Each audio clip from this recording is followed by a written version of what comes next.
Salut à tous, ravi de vous accueillir pour ce numéro 153 d'HP Hour. Vous le voyez, nous sommes en forme, on attaque vraiment ce mois de juin en pleine forme, je crois qu'on peut le dire. Ça se voit. C'est ça, et ça c'est grâce aux exercices de Dylan qui nous présente chaque semaine, j'en suis sûr. Il est grand, il est beau, il est musclé, mais assez parlé de moi, on va accueillir Val. Alors, comment vas-tu Val cette semaine? Très bien, très bien. De quoi on va parler avec toi cette semaine? On va parler musique. Voilà, une semaine ciné, une semaine musique. On peut dire de qui il s'agit? Eh bien, écoutez, j'ai mis ma chemise américaine. Mais tout à fait, il s'agit de Charlene Gals. Ah pardon. Pardon. Le boss, c'est bien sûr la référence folk rock anglophone des États-Unis. J'ai nommé Bruce Springsteen.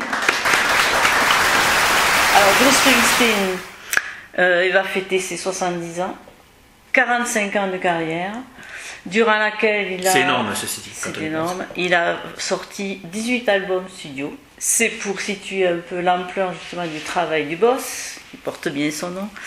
Donc il a sorti aussi autant d'albums live et vendu plus de 100 millions d'albums à travers le monde. 100 millions d'albums. C'est quand même pas rien. Donc c'est un humaniste infatigable, il défend les minorités, il est surtout le porte-parole des oubliés un peu du rêve américain. Et ses chansons sont le reflet de ses engagements et de sa profonde humanité. Donc. Et surtout, il faut le voir sur scène pour comprendre cette complicité, cet attachement qui le lie à son public. Effectivement, moi, je l'ai vu lors de son passage aux Vieilles Charrues à Carré, et où il est resté presque 3 heures sur scène, ce qui est la durée moyenne de ses concerts. Son record étant de 4 heures. Ok, ce qui reste au-dessus, IGLM il n'y a pas, mais ce qui reste au-dessus des moyennes de concert des stars qu'on connaît. En général, près de 1h30, 2h habituellement. Pour ceux qui ne connaîtraient pas, c'est aussi lui qui avait fait le générique de Philadelphia, le film avec Tom Hanks.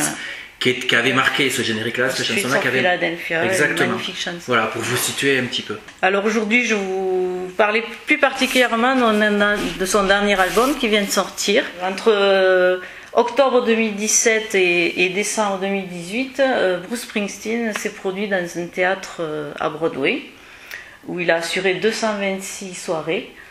Ce qui n'est pas rien aussi, voilà. Et il a choisi de s'y produire donc tout seul, en toute intimité, en acoustique, à la guitare et au piano. On va retrouver beaucoup des thèmes qui sont évoqués dans ce spectacle, dans son autobiographie, donc qui est sortie il y a 2 ans, si je ne me trompe pas, et qui est aussi une des... Bon, c'est pas moi qui le dis, c'est les Inrecuptibles, donc, mais je suis tout à fait d'accord. Un des meilleurs livres qui a été écrit sur le rock et voilà, la naissance d'un auteur-interprète. Donc Born to Run, du nom d'un de ses titres. Voilà. Donc, si vous voulez découvrir aux sa éditions Albin Michel, pour ceux qui veulent en savoir un peu plus, enfin, beaucoup plus manifestement, sur... Bruce Springsteen. C'est passionnant. Merci beaucoup Val, on en a appris effectivement un peu plaisir. Sur le boss. Et tout de suite, nous allons passer à la partie sport de l'émission avec Dylan. Yes. Aujourd'hui, on va parler un peu de relaxation et motivation. Ok. Donc les deux un peu opposés. On passe souvent à tout ce qui est yoga, stretching pour faire un peu baisser le niveau de stress.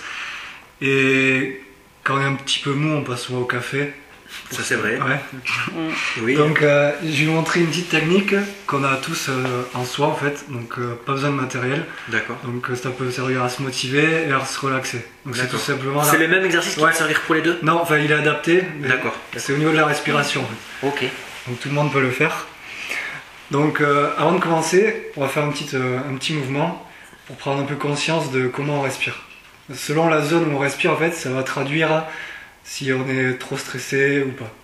Donc ce qu'on fait en fait, c'est on met une main sur le thorax, une main sur le ventre, et on respire normalement, sans chercher à contrôler la respiration, et on essaye de voir où ça bouge le plus. Donc si c'est main en haut ou main en bas.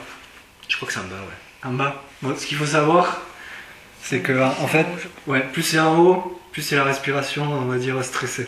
Donc ça, pour apprendre un peu à maîtriser un peu d'abord sa respiration, il y a une petite technique qui s'appelle la respiration en carré. Donc en fait, on inspire pendant 3 secondes, donc on remplit les poumons. On bloque poumon plein 3 secondes, donc le haut du carré. On vide en soufflant 3 secondes, donc par la bouche. Et on bloque poumon vide 3 secondes. Donc ça permet un peu de se rendre compte de comment fonctionne notre respiration.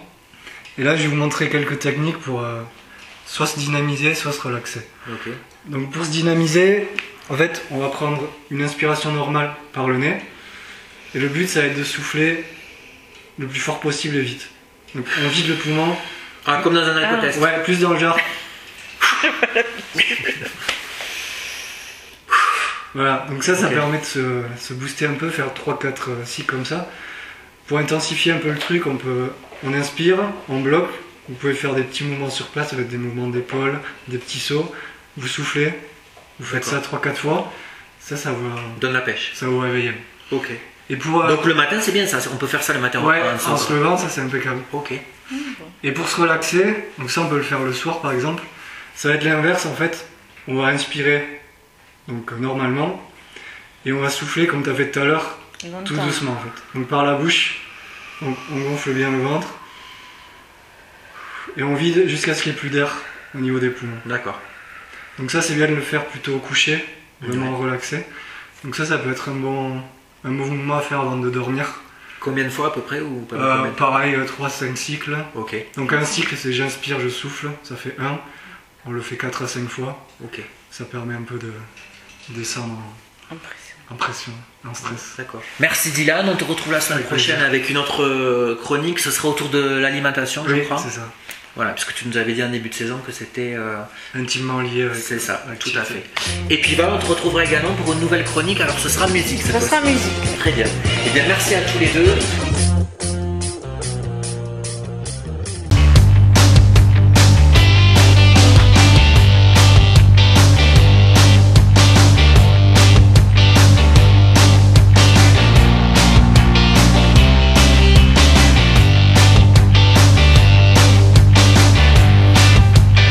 En forme pour jeudi. Hein. Moi je suis prêt, t'inquiète. Et ben c'est ce qu'on va voir jeudi, HPTB, le télé des Pyrénées.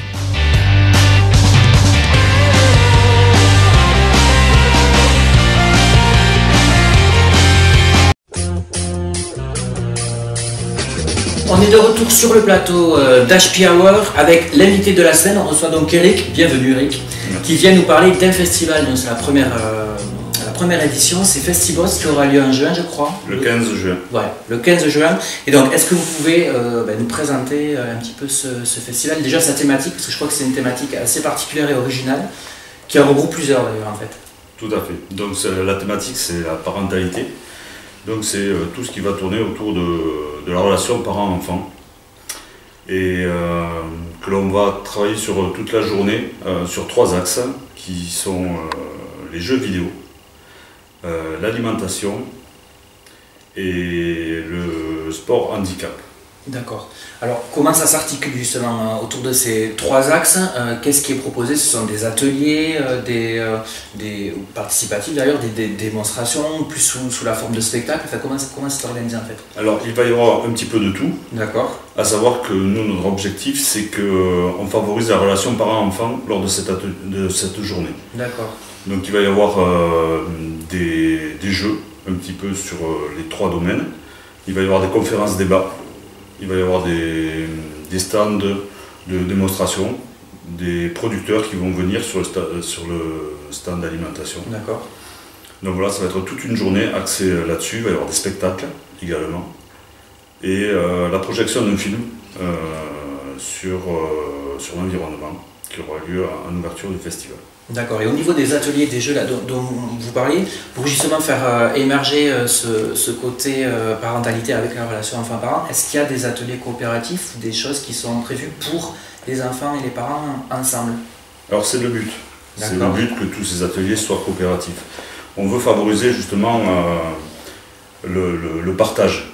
Parce que voilà, ce festival vient aussi d'un constat que les relations parents-enfants sont de plus en plus compliquées, dans le sens où il y a moins de communication, moins de temps à passer ensemble sur des activités ludiques ou d'échanges.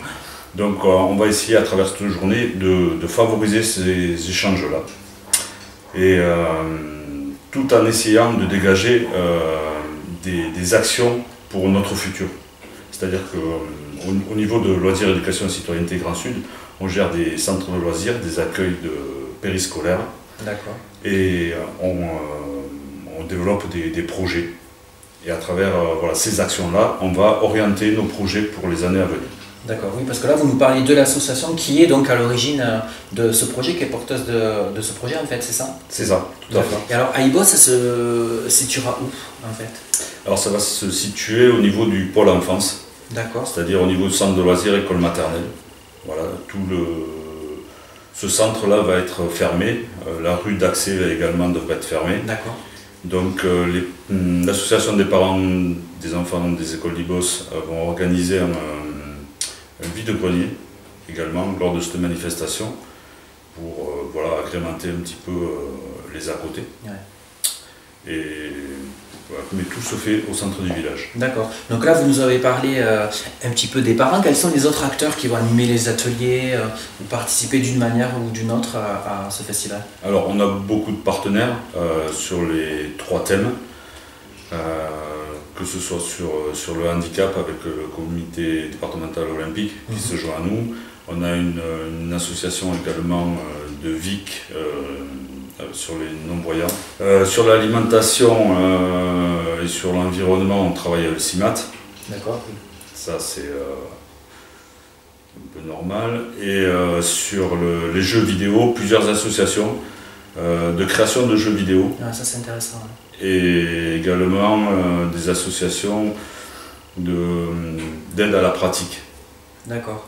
Et justement, sur ces ateliers autour des jeux vidéo, comment ils sont réfléchis? C'est aussi des ateliers auxquels les parents peuvent participer avec, oui. Avec les jeunes. Est-ce qu'on y parle aussi prévention, des risques au niveau de l'addiction des jeux, ou la manière de les pratiquer, ou c'est des ateliers juste participatifs, ou de jeux où on peut juste jouer? Comment c'est réfléchi en fait? Alors, il y aura de tout. Il y aura des ateliers où les enfants pourront jouer avec leurs parents et des ateliers où on pourra discuter avec des professionnels pour montrer que dans le jeu vidéo, tout n'est pas négatif et qu'on peut, voilà, à travers les outils informatiques, voilà, amener une certaine réflexion, amener un certain comportement. Et trouver du positif dans ces fonctionnements. Et alors pour le troisième volet sur le handicap, ça aussi, l'idée est venue comment? C'est aussi des choses qui vous sont remontées, et si oui, de quel ordre? Alors sur le handicap, ça vient du fait que de plus en plus d'enfants en situation de handicap, on va dire d'enfants différents, sont amenés à fréquenter aujourd'hui les structures dites normales. Oui, de loisirs collectifs. Hein. De loisirs collectifs et également les écoles. Voilà. Donc c'est la loi de 2005, c'est ça, qui permet, mais voilà, qui officialise ça. Et donc cette favorisation à l'inclusion de ces enfants-là, il faut la travailler parce que, c'est pas toujours évident. Voilà, pour les enfants d'accueillir, même si c'est souvent plus évident pour les enfants que pour les parents. Adultes, ouais. Mais voilà, le fait d'en parler, le fait de se mettre autour d'une table, le fait de pratiquer, eh bien, on peut voir qu'on peut fonctionner tous ensemble autour de projets communs, autour d'activités communes. Alors il y a aussi l'aspect alimentation durable, hein, c'est comme ça que vous l'avez formulé, qui est un des 3 volets du festival. Alors comment c'est venu aussi de s'intéresser à ça, l'alimentation? Et par quel biais vous allez le faire lors du festival? Alors c'est venu naturellement, parce que sur la commune d'Ibos, beaucoup d'actions sont menées sur l'environnement et sur l'alimentation, que ce soit au niveau des élus ou au niveau des écoles. Beaucoup d'actions ont été menées, donc voilà, on s'inscrit un petit peu dans la continuité, même si notre démarche est un peu particulière. Nous avons souhaité essayer de mettre en avant le fait de montrer aux enfants d'où vient la nourriture, comment ça se fait et comment on produit bien et pour manger bien. D'accord. Ouais, Voilà. donc la connaissance du circuit, de Voilà. traçabilité, pardon, un peu. Exactement. Aussi. Ouais. Et tout ça en essayant de rester dans du local, puisque c'est une volonté très forte aujourd'hui, de rester dans des circuits courts et Ouais, si possible ouais, bio complètement. local. Du coup, ça veut dire que sur le festival, il y aura aussi des stands buvettes, alimentation, tout ça, qui sont faits avec des gens. Du coin, avec des producteurs locaux, D'accord, ça c'est intéressant. ainsi qu'avec notre partenaire Elior qui nous fait les repas tous les midis au niveau du centre de loisirs et de l'école. Donc il y aura des ateliers avec eux aussi et on travaille avec leurs fournisseurs locaux. N'hésitez pas, ce sera donc, on le rappelle, le 15 juin, c'est ça, à Ibos, dans les locaux du centre de loisirs, si j'ai bien tout suivi. C'est ça. C'est parfait.